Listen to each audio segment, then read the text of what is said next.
மருதமோ என்னன் காவியமோ, வள்ளுவனோ நீயும் வாசகியோ, அட தேவதையோ என்னன் காதலியோ,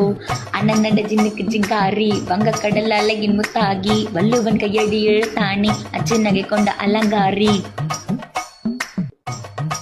மெல்லிடை அசவலகில மயங்கிய மகன் நான் அவளில, தேபிரைவான் வெளியில மிதக்கிற கருவிழி முகத்துல, சிறியவளே சிறுமகளே கால் கொலுசுல நான் சிறையே, கார்குழலே பூமகளே முழு மெழுகுல வடிச்சவளே, சுங்கக்குடி சேலக்காரி எம்மனசுல காவல்காரி, மன்மதனை போதையில திறமாய விழி மகள் மந்திரக்காரி, நீள்விழி வீழ்ச்சிய கார்குழல் நீந்திடும் மீன் வகை உன் விரல் பாடிடும் மின் சுவை உன் குரல், தேடிய வாடுற நுண் நிழல் கடற்களியாடும் போது கால் கொலுசுகள் ஜலிக்கும் பாரு, மலர் முகம் காணும் போது என் உயிரோ சிதையிலிருந்து, நடக்கிற நடக்கிற நடக்கிற நடையழகு அவ்வளற இடையழகு, சேலைகள் மின்னிக்கிட்ட புது ரவிக்கையும் ஒரு தனி அழகு, சிரிக்கு